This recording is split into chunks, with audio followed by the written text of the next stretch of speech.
I've been meaning to review ESO for a long time, but it's taken me a while to really sink myself into it and come out with a proper opinion, but I feel now is the time. The fact that it held me for all the time I put in says to me it's good. Most MMOs I walk away from after a while, questioning my life choices. So it's an MMO set in the world of the Elder Scrolls, hence the title, top gaming research there by me, where you make your own character and go on fat adventures and shank for the Mandem. The plot of the Elder Scrolls Online is an ongoing event, with at the time of recording 4 story expansions out. The base game's plot involves you getting your soul back from Molag Bal, who is a very naughty boy, and it's good stuff. A lot of Elder Scrolls stories get so far up their own arse in the lore that it becomes impenetrable for the normal player. But the main story is easy to follow, and I like the characters in it. But the lore getting up its own arse thing is exactly what happens in the expansions. So much terminology that is never explained. The Bedlam Cause is trying to take back the scroll of Humun-Ra from the Taralithi. What does any of this shit mean?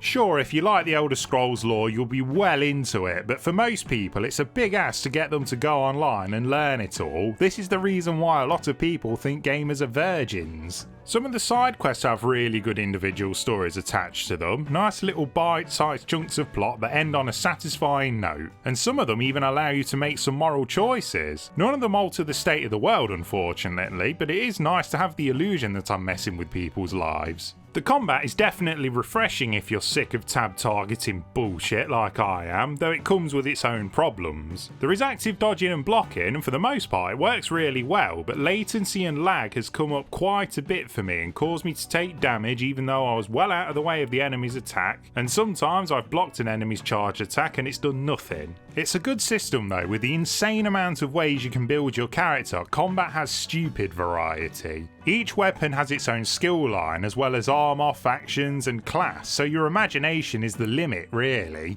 And once you reach max level you get champion points which allow you to further build your character by upgrading certain stats. And at level 15 you unlock weapon swapping, meaning you can wield 2 of the same weapon to expand your pool of skills to use in combat on that weapon, or use a totally different one. It's pretty insane what you can come up with, but when you get to endgame content it feels like only specific builds really work, which is a shame. In PvP I've heard it's quite different and you can really experiment to throw people off, but I hate PvP in MMOs so I'm just not interested. And before you get angry at me for saying that, tell me an MMO that has good and balanced PvP. Half a second, go. See? You can't. All of them are shy. Also annoyingly, some skills are locked behind DLC. Some of the Dark Brotherhood skills can be quite useful, but if you want them, you need to get your wallet out or subscribe. Fair enough, they need to make money, but surely there is a less arseholey way of doing this. And that leads me on nicely to the DLC and microtransactions in this game. If you get annoyed by them, then Elder Scrolls Online will make your piss boil. It's not that there's anything really pay to win in here, it's just that there's so much of it. Skins, mounts, boosters, houses, furniture, dungeon packs, pets, potions, classes, any race, any alliance, loot crates, character slots, rename, restyle and change race tokens. It's a bit much, and you have the optional ESO Plus subscription too, which is a good deal. You get access to all the DLC and dungeon chapters, 1,650 crowns per month, which is nothing to sniff at all, for 10 quid a month on PS4. And you need PS Plus to play the game, so really you're looking at 17 quid a month. On Xbox, ESO Plus is a bit cheaper for some reason, but again, you need gold to play online. Obviously on PC you don't have this problem. The good thing is though, you don't need the DLC or subscription. You can get so much content out of the base game and it's dirt cheap to get hold of, and it's on Game Pass.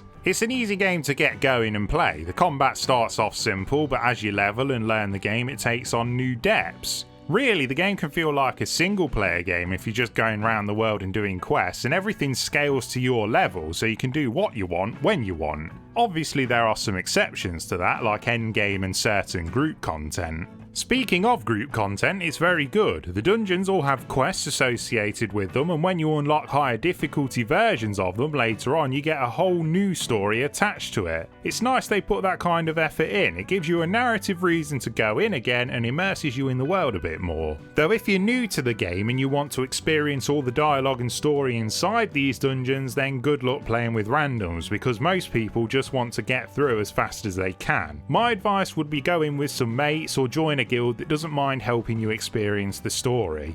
As for the mechanics of dungeons, it follows the Holy Trinity gameplay style of tank, healer and DPS. But I think ESO expects healers and tanks to help with the damage, because if you just heal on its own, it's piss easy and can become boring. And tanking, well, I just don't think it works well in this game. There's no AoE taunts and you have to fight loads of enemies at once, and it's just not possible to individually draw aggro from each one. I'm sure some people will correct me on this, and admittedly I have limited experience on tanking.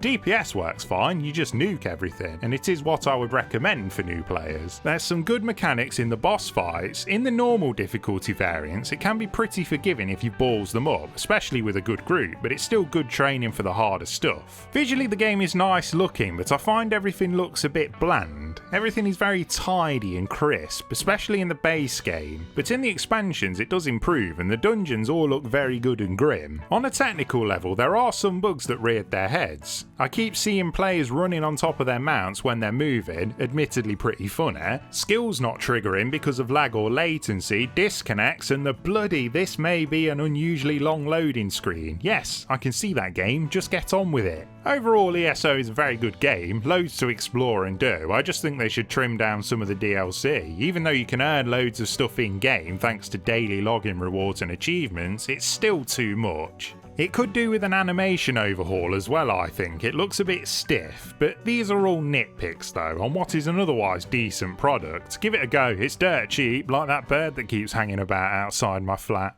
I'm such a mess, I'm lost, I'm no good at this. I'm in love, still in love, still in love with you. Hard as I try, I can't even drink this pain away. Memories of you, twisting my view. I've been a fool.